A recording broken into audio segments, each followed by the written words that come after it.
Hello? Hey, Rich, it's Larson. You got a minute? Sure, Larson. What's up?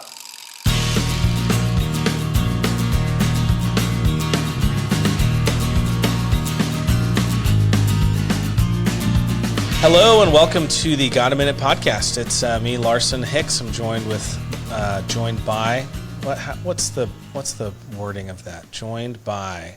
That just doesn't sound right for some reason. Joining me. All right, I'm joined with. Joining me. Okay, joining me on the podcast. Okay, I'll start over because that was brutal. Joining me on the podcast. There it is. Hello and welcome to the Got a Minute podcast. I'm Larson Hicks, and I am joined by Pastor Rich Lusk down in Birmingham. How you doing, Larson? Good to be with you after a long hiatus.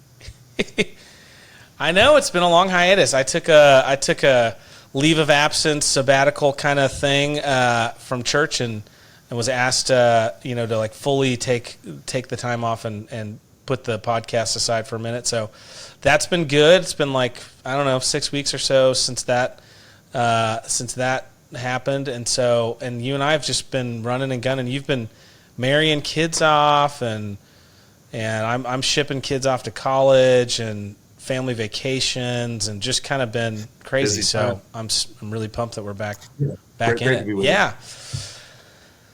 Yeah, Rich. Well, I'm broadcasting from my friend. So this background is my friend Mike Church up in Moscow, Idaho. He's got a business called Kestrel Realty, and he's got a podcast and kind of a podcast studio in the basement. So I was about to set up my stuff and record this in the hotel that I'm staying at.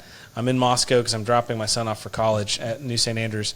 But yeah, he was kind enough to let me use this setup. I've got like fancy lighting, which is weird. I'm like sweating, so this is like a much nicer setup for me. So don't expect that we're going to keep it at this level. We'll be back in my office at home with like homeschool books on the back shelf here soon. Well, this week, Rich, I wanted to pick your brain on this topic of kind of generally conspiracy theories. Specifically, you and I kind of got to thinking about anti-Semitism and this trend that I've seen in this. I don't know if I'd say it's in the CREC as much as it's kind of CREC adjacent, but there's definitely, there's just people in the kind of conservative Christian sphere that I feel like I'm hearing more and more people being kind of taken in by these kind of, a lot of them pretty out there, conspiracy theories, Holocaust deniers, and a lot of stuff about UFOs right now, and Bigfoot even, and like, but you've got the flat earthers, like that got I can't believe that got so much traction, but it totally did. The contrail stuff, I mean, I could probably rattle off another 20 of these.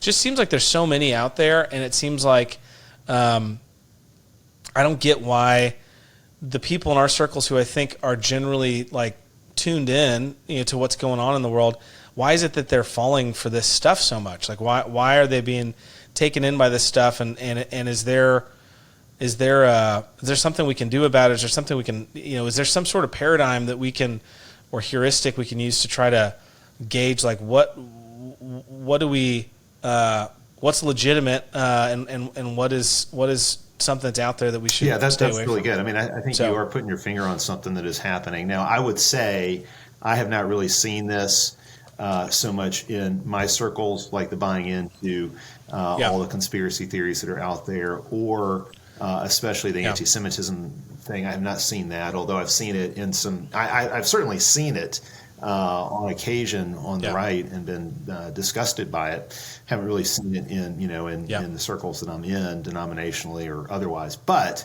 I do think it's something to be aware of, and I think there's several different things going on. And I think we really should probably, for the purposes of discussion, separate these things out somewhat. Various conspiracy theories from the anti-Semitism question. So let me talk about the conspiracy theory issue first, and then we'll come back to the anti-Semitism issue, because that's one that I think deserves its own treatment. I think part of what's happening is with COVID, basically all of the experts were lying to us, and there was a lot of propaganda. There was a lot of suppression of even discussion. So if you did not buy into the mainstream narrative that Pfizer and the mainstream media wanted you to believe about the origin of COVID or about the vaccine, if you had a different opinion on any of those things, your opinion was suppressed. It might mean that you get canceled. There was this really hard pushback. And of course, now, and I would say people who are questioning the COVID origins narrative, people who are raising questions about the vaccine, I would say that in a lot of ways, their concerns, the questions they raise, their pushback has been entirely vindicated. Even those who pushed this have basically come around and said, well, we need COVID amnesty for those people who, pushed for the lockdowns and forced the vaccine. And obviously that means that if you were right about that and the experts were wrong, well, then you might go looking for other areas where the experts are wrong and you're right. And so, that's right. But not all conspiracy theories are created equal. Not all conspiracies have validity to them. Not all propaganda is equal. Yeah, it's interesting. I mean, just going back to COVID, it's like if you went back to my Facebook page, right when all this stuff was taken off, like I was sounding the alarm like crazy, and I am totally not. I think people who know me would say Larson's not the guy who's always on about different conspiracy theories. But there was something about that thing that was very clearly wrong to me. All of my spidey senses were going off that this is crazy. The reaction to this isn't there. All of us were glued to our screens watching the news just in a total panic. And I was doing my best to find any sources anywhere who could give me real honest data. And it was like, I couldn't find it, and it was like, this is concerning. This is concerning that there's not any true, honest data. I'm seeing a lot of numbers that are disingenuous. And so, anyway, I'm interested because I imagine you were in the same boat. That during that time you were looking at it, going, something's up here. This is really weird.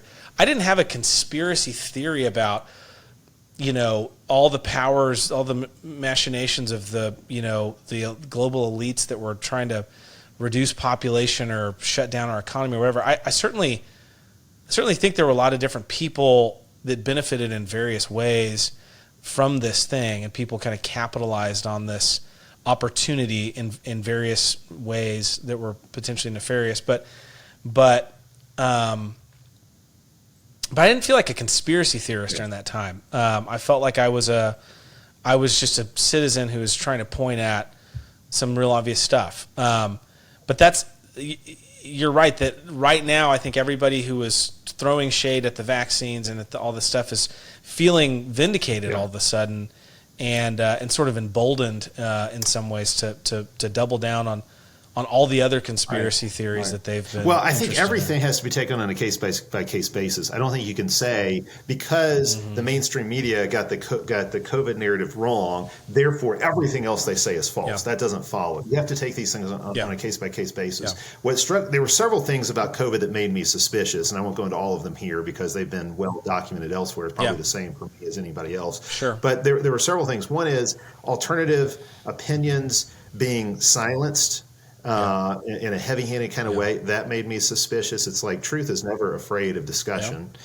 So why not let the discussion play out? The fact that the people who are raising questions about different aspects of COVID, particularly like what will the effect of the lockdowns be, or are masks really effective, or has the vaccine really been thoroughly vetted the way that something needs to be before you push it on the population and all that. There were so many people out there doing really good work, blowing holes in this. And so if you did the research, if you dug into this, then you could actually see, okay, they're making a really reasoned argument. And actually, I think the reason they're being suppressed is because actually they're raising really good questions. And it seems like they got a lot of facts on their side. And of course, then you had some people even within the medical establishment. I'm thinking of like Scott Atlas and Robert Malone, who came out and were, I thought, very articulate. They were not the only ones, but they were very articulate in pushing back. And so I was very impressed with that, and that carried a lot of weight with me.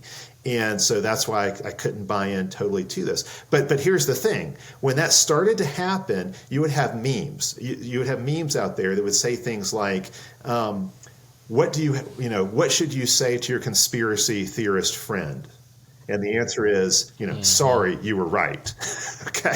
Well, the thing is, they might have been right in questioning the COVID narrative, but that doesn't mean that questioning everything that's out there is wise. Again, you have to take these things on a case-by-case basis, because what I have seen happen is that people who question the COVID narrative, because they were right about that and the experts were wrong, they jump from that to say, well, it looks like the experts are just wrong. What else are they lying about? And we can't trust them. And so then you jump from that to you actually become gullible for a different kind of propaganda that comes from another source. And I do think that's been something that has happened. I think people who are not real discerning, I think have fallen for some things, and so that's something that again, as I said, these kinds of things have to be taken on a case by case basis. You can't make global, universal statements about the experts or about the conspiracy theories.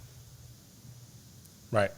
Well, and I think what I've heard interviews or quotes from Rush Limbaugh, talking about the massive business of planting fear, stoking fears within fear cells, and so, again, you don't have to believe in any particular conspiracy to realize conspiracy theories themselves are a big business. People like Alex Jones or fill in the blank, they garner a lot of excitement because it becomes emotional. It goes from being honest inquiry, reasoned inquiry from concerned people to this kind of this panic and this fervor, that people get worked up into. And if you can kind of keep people there, they'll just keep tuning in and keep shelling out for whatever you're selling.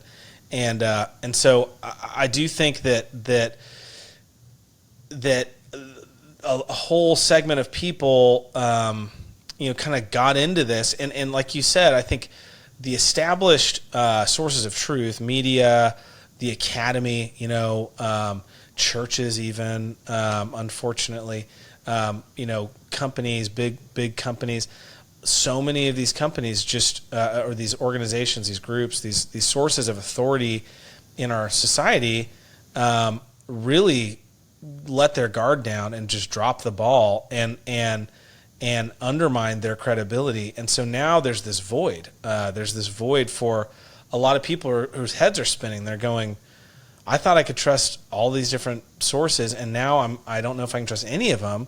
So where do I go? And you just kind of start going down the rabbit hole. The academy, I've been reading articles and listening to podcasts for years about the failure of the peer review process, of the replication crisis in across specialties, with like something like all these studies were done, like this was like 10 years ago, but all these studies were done showing that fewer than 40% of peer reviewed studies replicated. It was like nobody's actually doing the work of science, across fields. It's just become kind of a big business. So I've had these, I've had these concerns with all of this stuff for a long time. So it wasn't a wild shock to me, but I think it was a lot more of a shock for a lot of people, and that's left them kind of, like you said, gullible, vulnerable, and they're just kind of looking for a source of I think you're exactly right. I think one thing that happens too is there's a sort of Gnostic craving to know, to have inside knowledge that nobody else has, and that can be a hard temptation to resist. To think that you've got some special kind of insight, or you're part of a group that's got some kind of special insight that most of the people don't have. And that is a form of Gnosticism, really, especially because usually this knowledge is not really validated in any kind of way. So I think that's another thing that can make people very vulnerable to falling for the next thing. So again, I would say use discernment. The experts do lie to us often. I mean, we know that. We see that. Politicians lie all the time. The mainstream media lies all the time. But separating out the fact from fiction, and it's okay also at times to just say, I don't know. I don't know. I don't have enough information. There are a lot of situations in life where we are so reliant on other people, and we may not know who to trust. We just have to say, I don't know. I don't know all the ins and outs of all kinds of things out there, to the point where I would be able to come to a really firm and dogmatic conclusion. And so you have to be able to say, I don't know about a lot of things. Yeah. The whole social media culture that we live in today, with Twitter, I feel like especially, there's this need to give a hot take on everything in the news cycle, be out there first with some sort of hot take. And I mean, we just saw this, in our little circles, the Canon Press just published the George Gilder book, and somebody grabs a couple pages from the book that says things like feminine sexual superiority or something. And it's like, this wasn't people who have read the book and are interacting with it in any intelligent way, or have ever listened to anything George Gilder's ever said. They just read a couple things and go, I got to get out there with my hot take because I'm going to get all this attention. I'm going to get all these likes and these comments, and that just feeds this this dopamine sort of addiction that social media has cultivated in our culture, where we want to be first to say something cool. We want to be the one that posted it and everyone else shared it and commented on it. And so we're going to say it. And then as soon as you say it, you kind of back yourself into this corner where you've kind of got to stick with your guns. You've got this confirmation bias thing where you've gone out publicly and made a statement about this thing. And now you're going to dig your heels in because now you've started internet fights. And you're so right, Rich. It's like, what about just waiting 2 weeks? Just wait 2 weeks to comment on it. If you're going to comment, maybe read the book. Like, it is very obvious. Read the book. A lot of I'm not saying Gilder's above critique. In fact, you know what, Larson? I think this needs to be the topic of our next podcast. Of course. We can talk about. Because honestly, for me, it's a little bit nostalgia to see this book republished. I first read it actually. I think it was about 1993 or so. I was in college, and a mentor of mine put the book in my hands, and we read through it together. And actually, a lot of the criticisms, I think legitimate criticisms that have been made of Gilder, the mentor that walked me through that book, he made some of those criticisms or corrections then. It's not that the book is above criticism, but there is so much in the book that is of great value. And I've noticed this too. I'm not really super active on social media, but I did notice this the last couple weeks. I got interested in it because I've been a Gilder fan for a long, long time. And there were a lot of people who obviously have not read the book, who are doing exactly what you described, taking a few snippets here and there, responding to it in a way that clearly shows they've made no effort to understand it. So even if they had a critique, they're not offering a critique, they're just reacting negatively. And and you kind of live in this echo chamber. So then a lot of people affirm you in that. And so then you think, oh yes, I must be on the right track. And you never really get to hear a better, deeper, maybe wiser view of things that would bring you to greater maturity.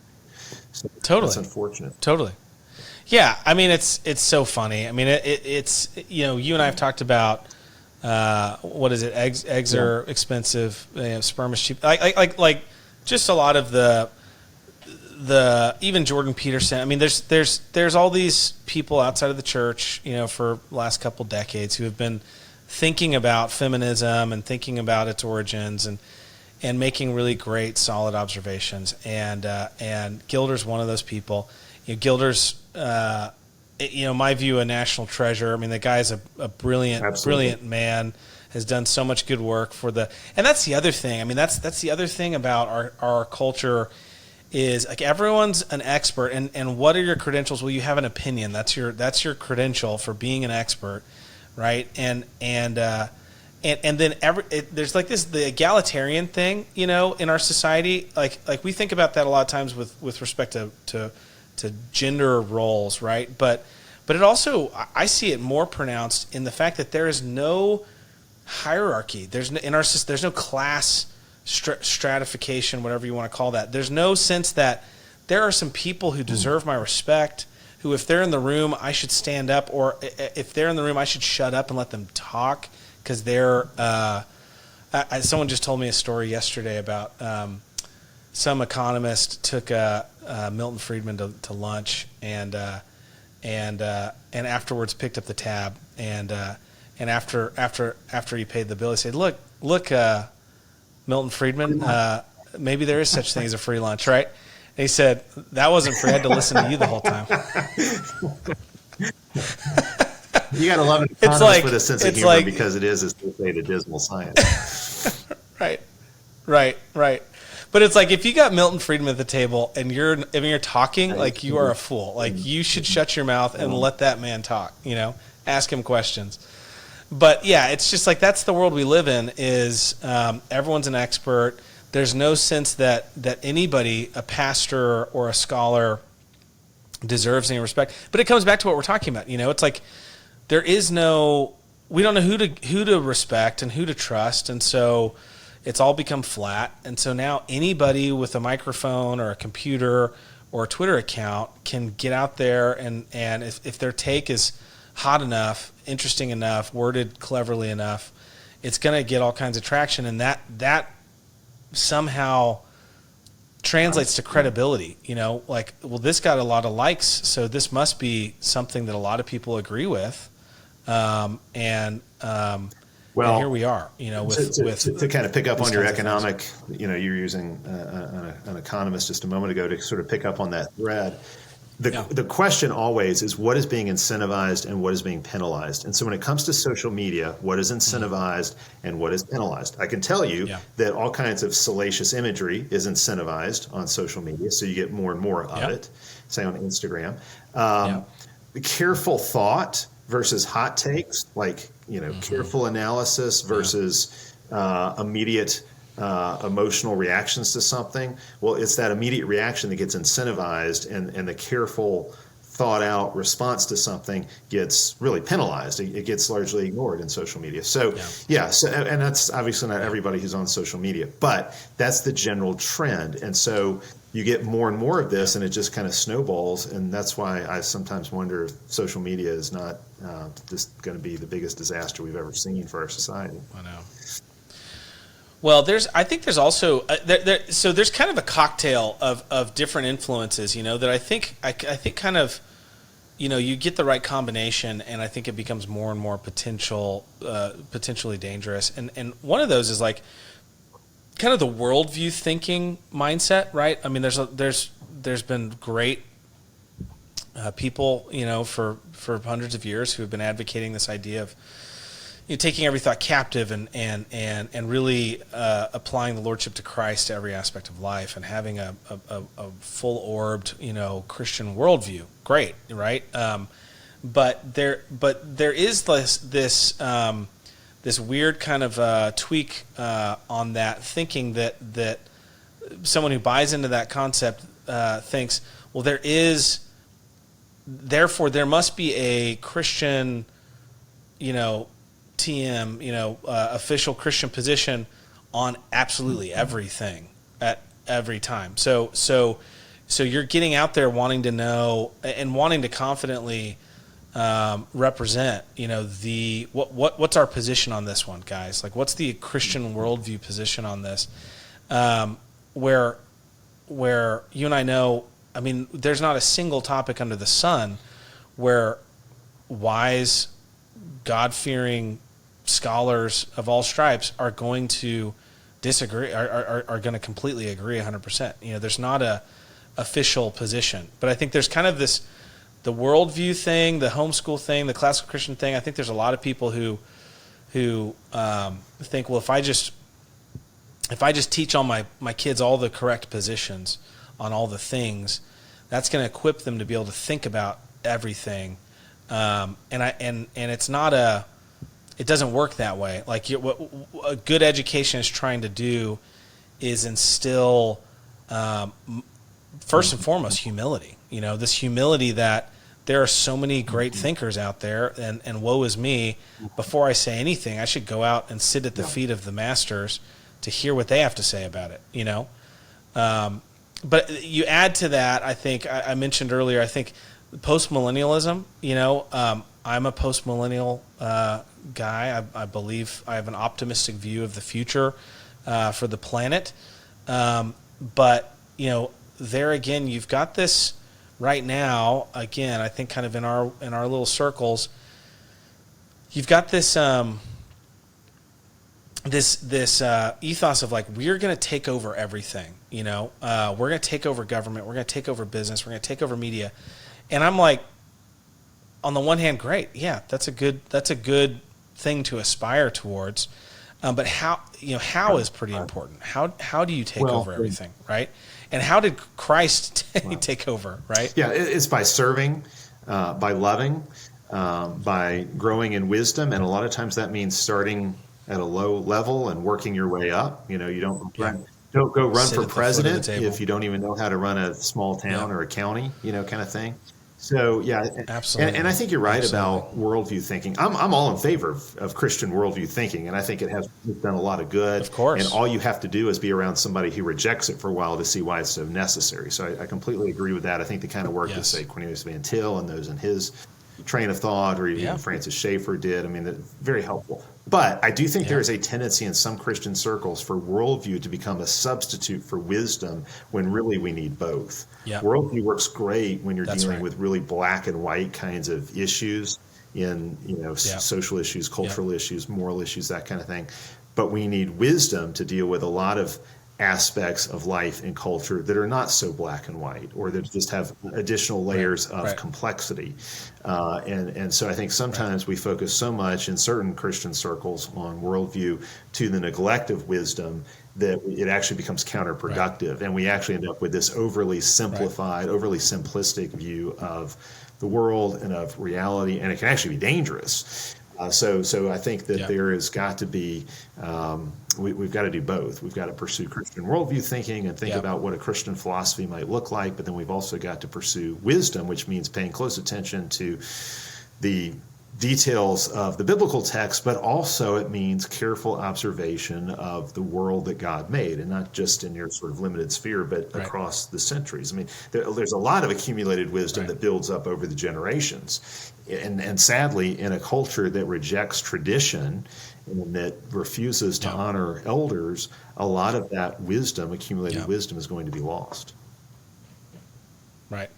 Well, and you said it a few minutes ago. I think the thing that Christians need to practice and get really good at saying is I don't know.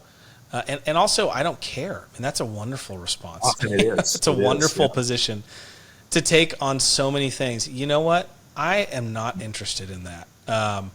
There's I feel like a lot of our conversations, sort of run like a news program, where it's like, let's talk about current events. Let's just slide through all these these topics, and let's just make these kind of sort of hot take sort of statements that are kind of juicy, and let's just fly on to the next one. And I'm just gonna in the course of a 20-minute conversation, I'm gonna assert my position on 15 different topics of world news, and never once in that conversation is there any interest or effort made towards nuanced thinking. And I think that's a thing. Like when you dive into any topic, like if you really dive into it in an academic kind of setting, you realize that everything is very, very complicated. And if you're going to carefully think about it, it's going to take a lot of work and a lot of reading and a lot of trying to understand other people. And if you're not committed to doing that about fill in the blank topic, then you should probably say, I don't know that I care enough to do the work to have a position on this. So I'm just going to say, I don't really know. Yeah, that's good. That's good. I think you're exactly right. You want to move into anti-Semitism as a particular Yeah. case study of some of this?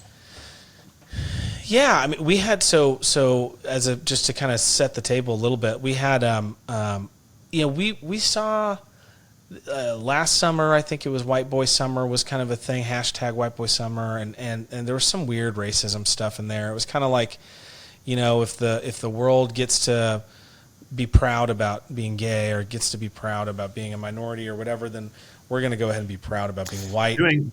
Christians doing their version of what the world does is always a great recipe, isn't it? Yeah, great recipe. Yeah, right. Exactly. It's hey, like, you're let's doing just start identity there. politics. Let's try it ourselves. Exactly. It's like, this is a really stupid idea, which of course was stupid, is stupid, has led to stupid stuff. And again, you get people that jump on the bandwagon, the White Boy Summer bandwagon, and then find themselves digging their heels in to try to defend it. Well, I was kind of doing it because I thought it'd be cool and funny and get some attention. But now I'm here and I've got to now back up my position. Instead of saying I was just being a stupid sheep, and trying to get likes on social media or be controversial on social media. I don't really care about this, and I don't really believe this stuff, But instead, it's like you dig in your heels and you start trying to justify it and find the people who are making the most interesting, statements about it. So anyway, we saw that. We kind of talked and taught about it at church, and then recently I've seen not just in the Protestant world, I've seen a lot in the Catholic world, like E. Michael Jones. Has done a lot of talking about Jews and the Jewish revolutionary spirit, and I've seen people again run with some of that stuff out to the end without really maybe even understanding his arguments very well. They just kind of see a general idea: Jews are bad or something, and so yeah, we Jason Cherry at church a few weeks ago preached one of his sermon application points was don't be anti-Semitic. Like, you don't have biblical grounds for being anti-Semitic. And we happened to have someone visiting the church that day who cornered Jason and for like an hour and a half, it was like a potluck Sunday, just was arguing with him about how Jews really are the source of all of the problems in Western society. And I think that's badly misguided in terms of how we look at things. Yeah.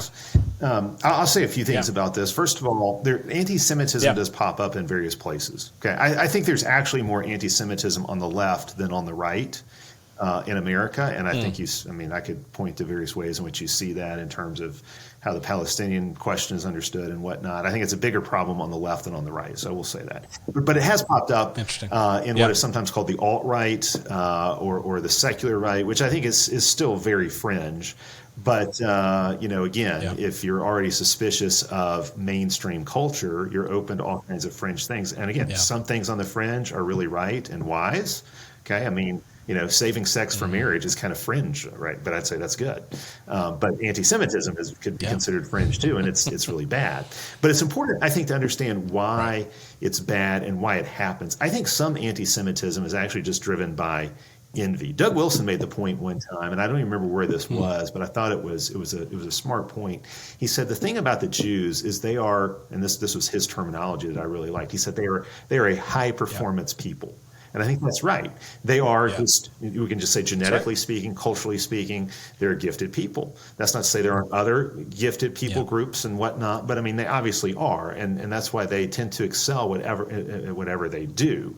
They've also had to deal with being marginalized, which in some ways has pushed them to be excellent just as a matter of survival. They've had to have, for example, a strong ethnic identity, a strong countercultural identity, strong family identity, and strong family ties just to survive, because they have endured a lot of hostility within Western civilization. That's certainly been the case. And then also there's the fact that they do have Torah, and to some degree you will get some kind of external adherence to Torah, at least among some Jewish groups, and I think that also helps. Just like Sure. when secular Japan adheres to certain, biblical principles, or when Mormons do, even though they obviously Yeah, don't have the imagine that. substance of it, they're just mimicking or aping certain outward aspects of biblical law. But Proverbs tells us, whether Sure. you're a believer or not, the world works a certain way. God's designed creation to operate in a certain way. And if you live according to the way God made the Yep. world, things will go better for you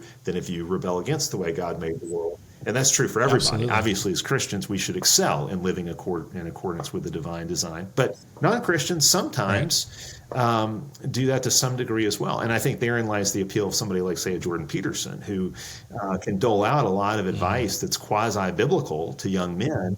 And so you can have some men who don't have faith in Jesus, but their lives go better than they would otherwise because they have adopted certain patterns of life or ways of thinking about the world that correspond more to reality than than other non-Christians have. But so here's the thing: they're high performance people. So when they are doing something that is virtuous or productive, they really tend to excel at it. But when they do something evil, they really tend to excel at that too. So they tend to produce more Nobel Peace Prize winners. They tend to produce more, say, wonderful musicians and composers and violinists. But then they can also produce a lot of people who do really evil things in politics or in Hollywood or what have you. And again, it's just because wherever they go, they tend to rise to the top because of their work ethic and so forth. So that's one thing that has to be dealt with. And I do think that sometimes the anti-Semitism is driven by a kind of envy on the part of other people groups who look at the Jews and want to know, well, why have they had so much success? Why are they so wealthy? Why are they prosperous? Why are they at the top of the banking industry or this industry or that field? And so I think envy is a piece of it. I also think there's a theological misunderstanding that we have to deal with here. And some of this has been injected into American history with dispensationalism and what has sometimes been called Zionism, especially since Israel became a geopolitical state again in 1948. I think that created a lot of confusion. Is this somehow related to Bible prophecy? Does this mean the fulfillment of Bible prophecy? You had people who thought, oh, well, then within 40 years, that must mean the second coming of Jesus or some other big prophetic event. This is what I would say about that whole issue. It is true that in the New Testament, the Jews become opponents of Jesus. And of course, with the Romans, and this is important to note, Jews and Gentiles, and you want to talk about a conspiracy theory, Jews and Gentiles conspire together to put Jesus on the cross. Jews and Gentiles cooperate in the crucifixion of Jesus. So they stand for all of humanity. Okay, so all of humanity joins together in crucifying Jesus, represented by the Jews of the day and the Gentiles of the day. And you see that in the gospel accounts very clearly as Jesus is sort of passed back and forth between Pilate, the Roman governor of Judea, and say Herod, who is who's claiming to be the king of Israel, all of that. So that's really important to understand. The Jews, as the covenant people of God, in crucifying Jesus and in rejecting the Messiah God sent them, did come under a special curse. They had a special covenant relationship with God, and that meant special blessing if they were obedient, but it also meant special curse if they were disobedient. And Jesus pronounces that curse on Israel. And if you go through the Gospels and you look at what Jesus has to say about this generation, say in Matthew 23, where he says, all the blood from righteous Abel down to Zechariah, who was the last martyr of the Old Covenant, and then, of course, Jesus himself. So you've got from Abel, the first martyr, down to the last martyr of the Old Covenant, and then Jesus himself. The vengeance for all of that blood that has been shed will fall on that generation of Jews. Jesus curses a fig tree because it has not borne fruit. And obviously the fig tree there symbolizes Israel. Jesus had many other things to say about that generation that then existed, that generation of Jews. Just take a concordance, look up the word generation, and you'll see it again and again and again. He does not say race. Some people have tried to say the word Genea means race. No, it means a people living at roughly the same time. And in the Bible, a generation is about 40 years long. Jesus pronounces that curse on Israel, let's say roughly 30 AD. In 70 AD, 40 years later, so that would be a generation, the temple in Jerusalem is destroyed. And Jesus gave very specific warnings about that event, a very detailed prophecy of everything that would lead up to it. And he even told his disciples, shortly before he was crucified, not one stone of this temple will be left upon another. The disciples were amazed at the building of the temple and how glorious it was. And Jesus says, not one stone will be left upon another. In other words, the temple will be destroyed. And that prompted them to ask the question where he gives this detailed prophecy and he says, all these things will come upon this generation. So that's the New Testament framework for understanding this. After 70 AD, there's no special curse on Israel. There's no special curse on the Jews. It gets exhausted then and there. And after 70 AD, it does not matter whether you're Jew or Gentile. What matters is whether you are Christian or not Christian. So there are certain things that were in effect up until 70 AD. So when the Apostle Paul went into a town, he would go to the synagogue first, to the Jews first, and then to the Gentiles. I don't think any Christian missionary has to do that today. There's no special priority that Jews are given in evangelization because they're not God's covenant people any longer. Okay, Romans 11. Think about Romans 11. It's the olive tree of the covenant. The unbelieving branches were broken out. They're not on the tree anymore. So they got broken out en masse in the first century. Now, there were a lot of Jews who believed and who stayed on the tree. And the thing is, their Christian identity eventually swallowed up their Jewish identity. I'm not saying there's no, that there aren't ethnic Jews who are also Christians, but I'm just saying in general, they came to identify themselves as Christian more than Jewish, and that was that. So there's no special relationship that the Jewish people have with God anymore, whether for blessing or for curse after 70 AD. That's the key thing to understand. They're just another people group.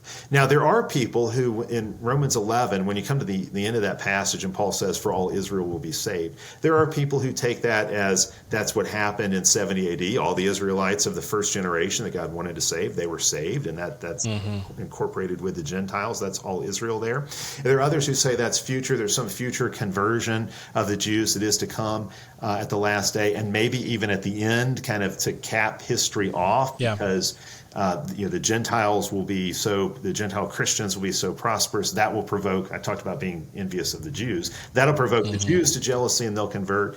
I don't think you have to read it that way. Whether you take a preterist or a futurist reading of Romans 11, it really doesn't matter all that much to this question, because if you're a postmillennialist and you think that all nations are going to be discipled, well, that's going to include the Jews, whether they're the last to be discipled or somewhere else in that process. They're one more people group that needs evangelizing, needs converting, needs discipling.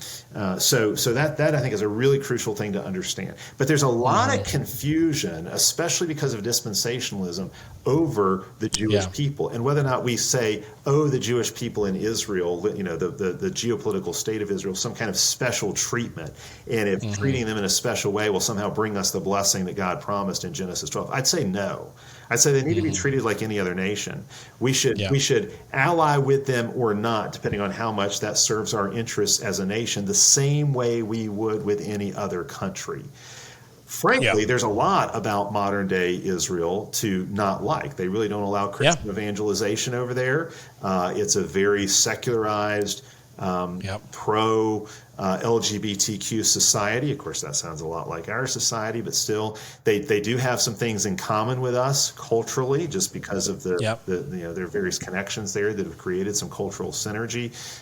They have obviously maybe a more American-like form of government compared to other Middle Eastern nations, but there's no particular reason why we should be allies with them unconditionally. There's no theological reason for that any more than there would be for any other nation. So again, how much we ally ourselves with them, I think, is just a question of wisdom and really kind of a pragmatic question, the same way it would be for any other nation. And that is important because we have president after president after president who singles out Israel and says we have to adopt this particular foreign policy because of our relationship. Because of their special relationship with God. And if you don't do that, you are considered anti-Semitic. I think that's crazy. That's not what anti-Semitism is. Anti-Semitism is racial prejudice or ethnic prejudice against the Jews. That would be sinful. But that doesn't require us to give them some kind of special preferred treatment as a nation. Well, and you've got the Christian sort of premillennial kind of bias towards treating them differently.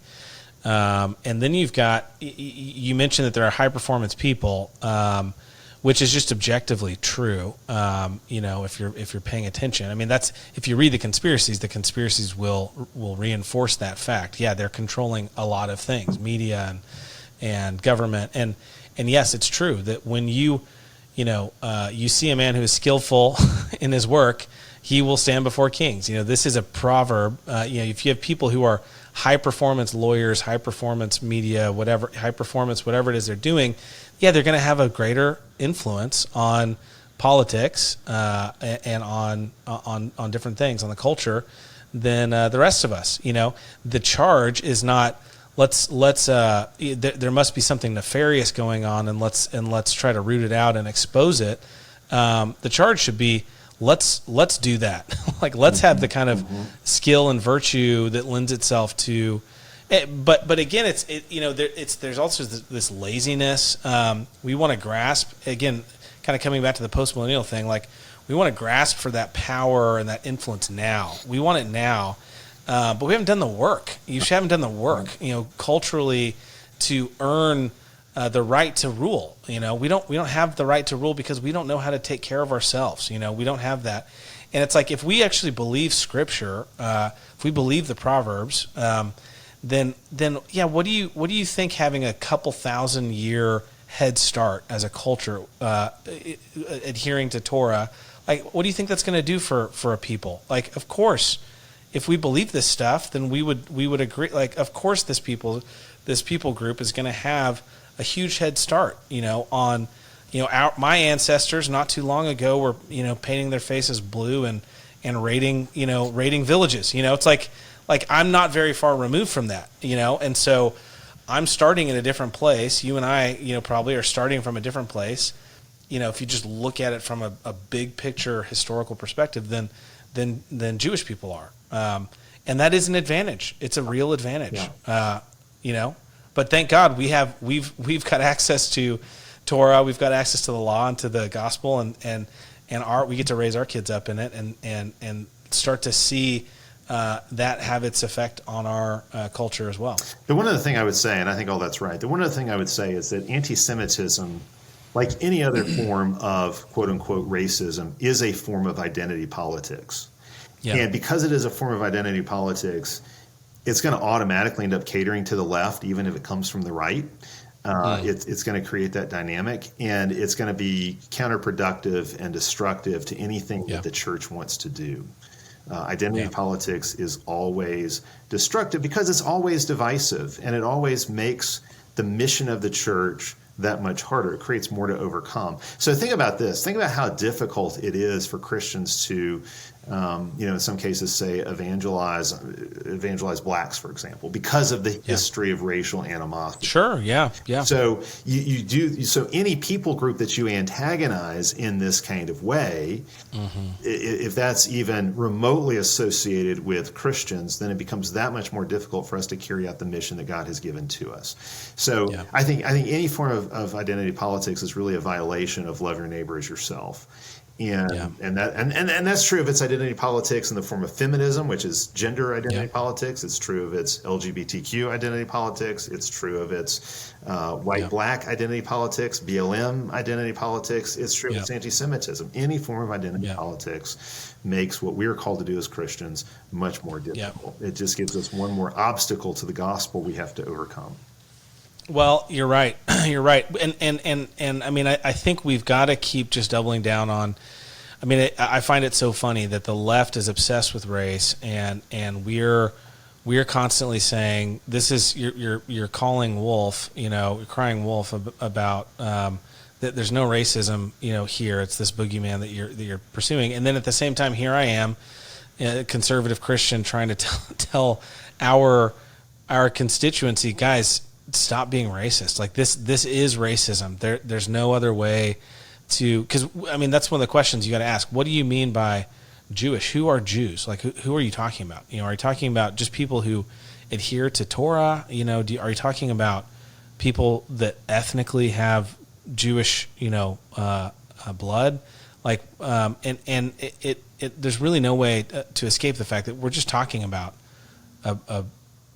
blood. We're talking about DNA. We're talking about people who have some Jewish blood in them, because half of the people we're talking about, the anti-Semites are talking about people that aren't even practicing Jews in any real way anymore anyway, and so it's like, I think the other thing, Rich, this all brings up for me, I've been reading, I love Rene Girard. I've read a lot of Rene Girard over the years, and I just recently picked up some of his stuff again. And man, if you haven't dug into Rene Girard, he explains this kind of phenomenon really well. He really does.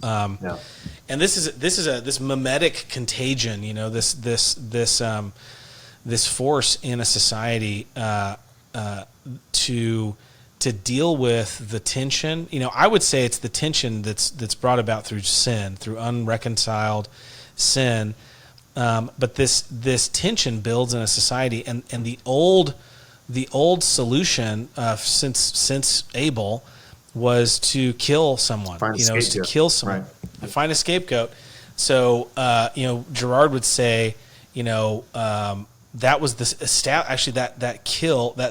murder of Abel by Cain was really the establishment of civilization, that's built on this kind of mimetic violence. And what happened was Jesus.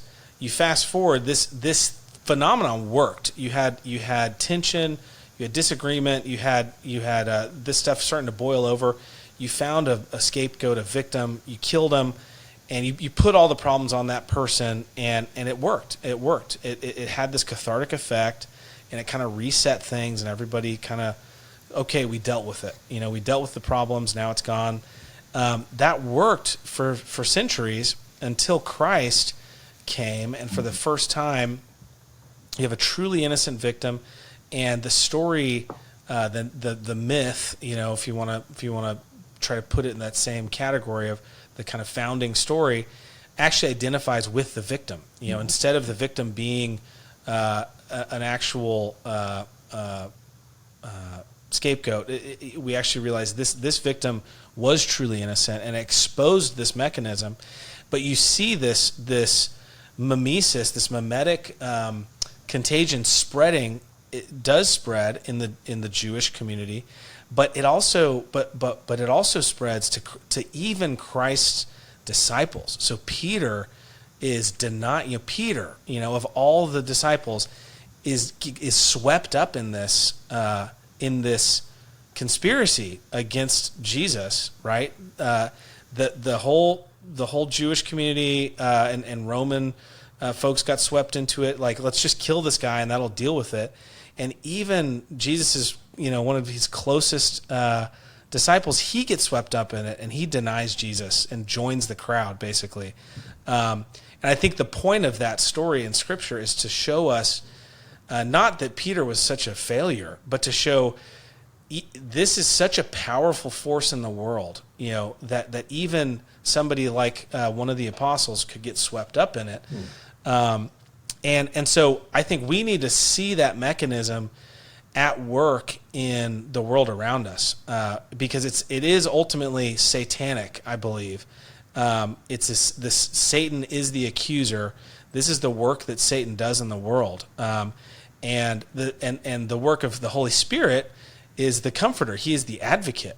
He's the paraclete, and that's the work of Christians. Is we're coming to comfort, to defend, to protect, to cover sin, to take responsibility for sin, and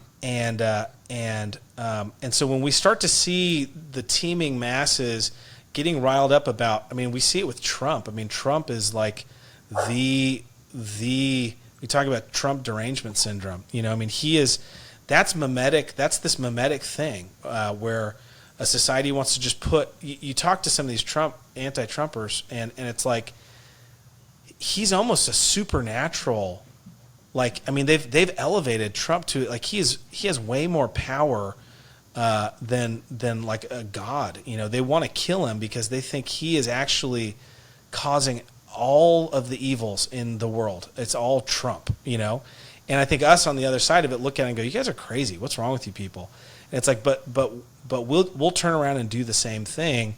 It'll be either with Biden or it'll be with in this example for the podcast, Jews. It's like, okay, they must be the problem.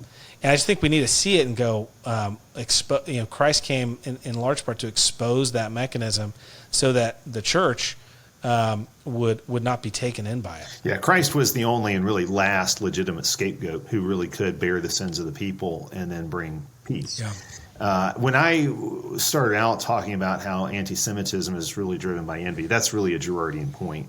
Yeah. Because he does quite a bit with that. Yeah, I think all that's right. Here's one other thing to think about as we wrap this up.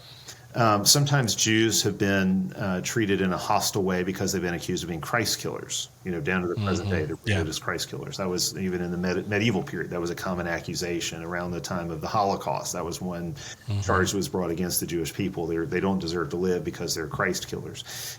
Which I mean, the Nazi Party had nothing to do with Christianity in the sense that it was. There's nothing Christian about it, certainly. But there were people who were able to get on board with this because, for this very reason. So you really can't be anti-Semitic and be a Christian because Jesus himself was a Jew. And if you are a Christian, that means that by faith you have been incorporated into Jesus, which means you're now Jewish yourself. You've been united to him. So to be anti-Semitic would sort of be, it's spiritually suicidal at that point, because how can you have Jesus as your savior if you, if you despise Jewish people? The whole point is that in the whole Bible, all the authors of the Bible into Jesus, and those are the true Jews. Okay, that's actually what Paul says. The true Jews are those who are incorporated into Jesus, united to him, and therefore walk in the Spirit and keep his law and all of that. But there's a lot of interesting contradictions I've noticed. For example, the same people who might want to hold contemporary Jews guilty of something that their supposed ancestor did 2,000 years ago, which again, this is even a question, is who actually has Abrahamic blood in their veins. The Jewish people was never a strictly genetic thing, because even when the Israelites came out of slavery in Egypt, they brought with them a mixed multitude that were incorporated in during those 40 years of wandering in the wilderness, which was kind of a typological foreshadowing of what would happen in 30 and 70 AD, where Jew and Gentile were incorporated together, into one people, Jews and a mixed multitude brought together as one in Jesus. So it was never about that. There were always outsiders coming in, always blood-born Jews being cut out. So the principle that Paul talks about in Romans 11 was not brand new with the new covenant. Ruth is an example of a wild olive branch that gets grafted in even under the old creation. So that was always happening. But here's the thing. You'll have people who want to hold contemporary Jews guilty of something that they did 2,000 years ago, supposedly, even though Jesus said that the judgment for that would fall in 70 AD. They want to continue to hold that over Jews. But then if you were to turn around and say, well, what about reparations for example, slaves that your ancestors held? Oh, no, we can't have reparations. I'm not guilty of that. I didn't have anything to do with that. Well, it's not logical. Double standard. I don't think we can hold generations guilty of sins they haven't committed. It would be wrong for me to punish your children, Larson, for sins you committed that they don't repeat themselves. Just like it'd be wrong for somebody to punish my children for sins they didn't commit that I did commit. That's just not just. Whatever kind of covenantal link or covenantal connection there is, it does not mean that you can punish people for the sins that their ancestors committed. So that's just a principle that as Christians we don't buy into. But for whatever reason, anti-Semitism becomes a kind of exception where people want to hold the Jews accountable for something that they did many, many, many, many generations ago. It's just not right. Yeah, and so it's not right covenantally. It's not right theologically. You can critique it from all kinds. It's not right. In all kinds of ways. You can critique it from a number of different angles, but it's problematic. Well, there's a lot of different angles here, and I think we've tried to kind of bounce around and look at this through different lenses, the Girardian lens and these other lenses. I think the underlying takeaway here is that there is a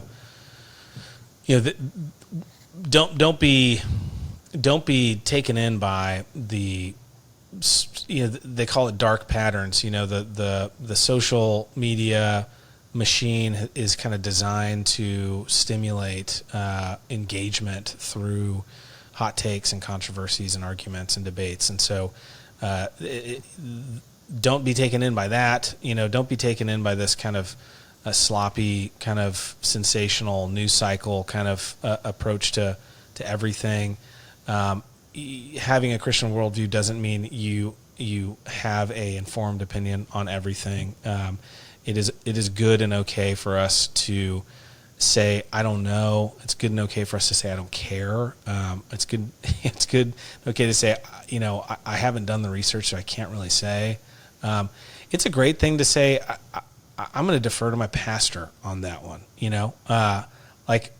I don't understand it, but I'm under authority. I'm under the authority and the teaching. I've submitted myself to the authority and the teaching of my pastor, the leadership of my church.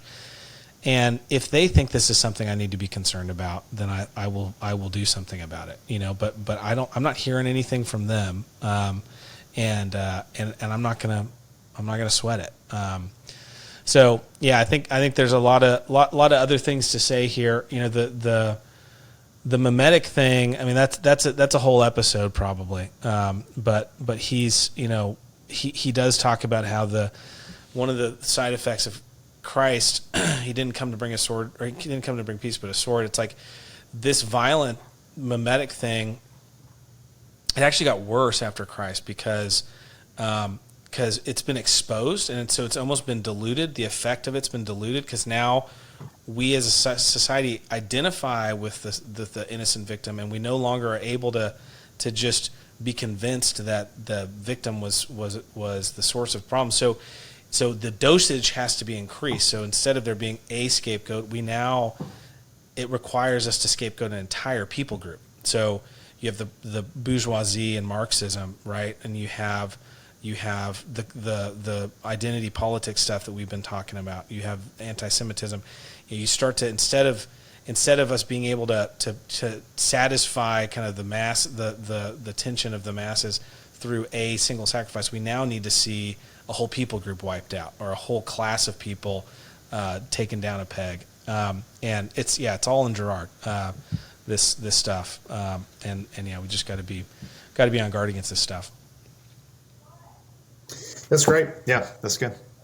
We should do more on Gerard sometime too, but we need to get to Gilder. Man. We need to get to Gilder. Yeah, let's do it. Okay, so I got an assignment. I got to do some reading. I've listened to podcasts with Gilder. I've listened to I think I've listened to him give some talks, and I've read articles, but I haven't actually read his book. So I'll tackle that, and then we can have an informed discussion about Gilder. Awesome. Hey, Rich, it's good to be back with you. It's great. Thank you, Larson. Yeah. I hope that we can keep the pace coming here. I know that we've got a fan or two that would like to see more episodes from us. So yeah, thanks for sticking with us. Those of you who've been waiting for however many months it's been since we've done one of these, but we'll try to get back on the horse. Sounds good. All right, man. Have a great rest of your day. The God a Minute podcast is a ministry of Trinity Reformed Church in Huntsville, Alabama. If you like this podcast, you might enjoy one of our other podcasts, The Good Life Podcast, featuring Matt Carpenter interviewing experts in their field about how their work contributes to the good life.